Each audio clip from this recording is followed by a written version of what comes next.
اعوذ باللہ من الشیطان الرجیم بسم اللہ الرحمن الرحیم۔ جیسا کہ پچھلے ویڈیو میں ہم بات کر چکے ہیں غزوہ بدر کے اسباب کے بارے میں، اور جس میں ہم نے بات کی تھی کہ غزوہ ذوالعشیرہ کے موقع پر جو ابو سفیان کا قافلہ شام کی طرف گیا تھا اس کی واپسی کا انتظار تھا۔ اس کے لیے نبی اکرم صلی اللہ علیہ وآلہ وسلم نے طلحہ بن عبید اللہ اور سعید بن زیاد کی ڈیوٹی لگائی تھی۔ یہ دونوں صحابہ رضی اللہ عنہم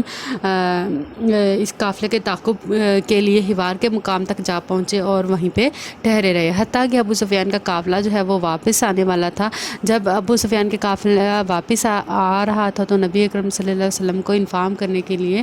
ان دونوں صحابہ نے مدینہ کی طرف دوڑ لگائی۔ نبی اکرم صلی اللہ علیہ وسلم کو جب اس قافلے کی واپسی کا علم ہوا تو نبی اکرم صلی اللہ علیہ وسلم نے مدینہ میں منادی لگوا دی کہ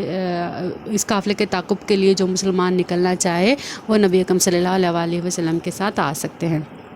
ابو سفیان کے اس قافلے میں اہل مکہ کی بہت دولت تھی۔ اس میں 1000 اونٹ تھے اور کم از کم 50,000 دینار مالیت کا سامان تھا۔ اور اس قافلے کی حفاظت کے لیے صرف 40 آدمی تھے، تو لہٰذا یہ تصور کیا جا رہا تھا کہ اس قافلے کو اگر یہ ہاتھ لگ جائے تو اس کو فتح کرنا آسان ہوگا۔ لہٰذا نبی اکرم صلی اللہ علیہ وسلم اپنے لشکر کو لے کر مدینہ سے نکلے، اور نبی اکرم صلی اللہ علیہ وسلم کے ساتھ 313 صحابہ تھے، جن میں سے 82 ارکان جو تھے وہ مہاجرین کے تھے اور باقی تمام کے تمام انصار صحابہ تھے۔ نبی اکرم صلی اللہ علیہ وسلم کے جو لشکر تھا اس میں 2 گھوڑے تھے اور 70 اونٹ تھے۔ مدینہ کے انتظام و انصرام عبداللہ بن ام مکتوم کے ہاتھ میں سونپا گیا، لیکن بعد میں ابو لبانہ کو نبی اکرم صلی اللہ علیہ وسلم نے واپس بھیج دیا اور مدینہ کا منتظم بنا کر ابو لبانہ کو واپس بھیج دیا۔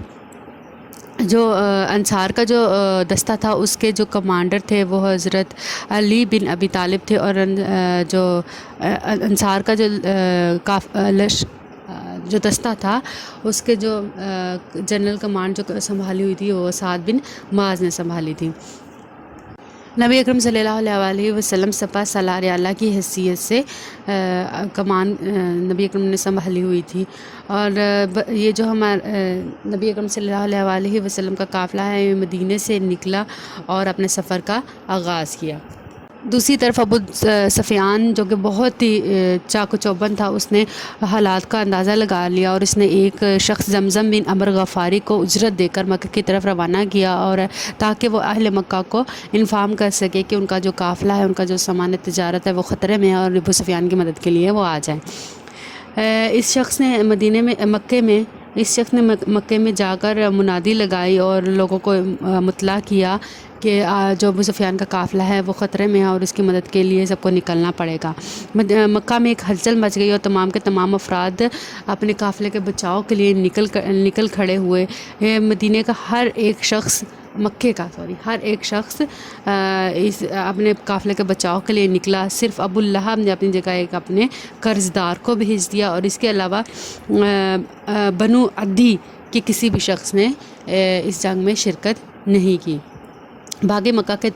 تمام افراد جو ہے وہ اپنے بچاؤ کے لیے نکل پڑے۔ ان کے پاس 100 گھوڑے تھے، 600 زرہیں تھیں، اور ابو جہل جو قافلے کا جو سپہ سالار تھا، اور یہ لوگ بڑی ہی شان و شوکت کے ساتھ اور اپنا سارا سامان جنگ لے کر باقاعدہ جنگ کے لیے نکلے تھے، اور ان کی تعداد 1300 تھی۔ جب یہ قافلہ باقاعدہ ایک جنگ کے ارادے سے اور ایک تصادم کے ارادے سے نکل پڑا تو دوسری طرف سے ابو سفیان نے پیغام بھجوایا کہ ان کا جو سامان تجارت والا قافلہ ہے وہ مسلمانوں کے ہاتھوں سے بچ کر نکل چکا ہے اور ان کا قافلہ حفاظت میں ہے، اب بے شک آپ لوگ واپس مکہ میں چلے جائیں۔ یہ پیغام ملتے ہی کچھ لوگ مکہ کا جو لشکر تھا اس میں کچھ لوگوں کی یہ رائے تھی کہ اب ہمیں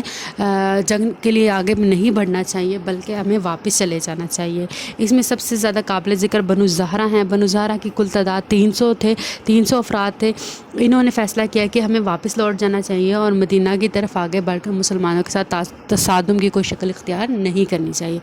لہٰذا بنو زہرہ کے 300 آدمی مکہ کی طرف واپس چلے گئے، لیکن ابو جہل نے بس سختی کے ساتھ اعلان کر دیا کہ کوئی یہاں سے واپس نہیں جائے گا بلکہ ہم آگے کی طرف بڑھیں گے، پیش قدمی کریں گے اور بدر کے مقام پر جا کر 3 دن تک قیام کریں گے، اور وہاں پر ہم غریبوں میں گوشت تقسیم کریں گے، کھانا پکائیں گے، اور وہاں 3 دن تک رہیں گے تاکہ ہماری دھاک بیٹھ جائے اور مسلمان ہم سے ڈر جائیں۔ لہٰذا ابو جہل 1000 کا یہ قافلہ لے کر آگے میدان بدر کی طرف بڑھنے لگا اور باقاعدہ جنگ کی نیت سے آگے پیش قدمی کرنے لگا۔ دوسری طرف نبی اکرم صلی اللہ علیہ وسلم جو کہ دونوں قافلوں کے ارادوں سے اور دونوں قافلوں کی پوزیشن سے آگاہ تھے، نبی اکرم صلی اللہ علیہ وسلم کو ابو جہل کے اقدام کا اندازہ ہو گیا، ان کو پتہ چل گیا، تو نبی اکرم صلی اللہ علیہ وسلم نے ایک مجلس شورا کا انعقاد کیا اور تمام صحابہ کو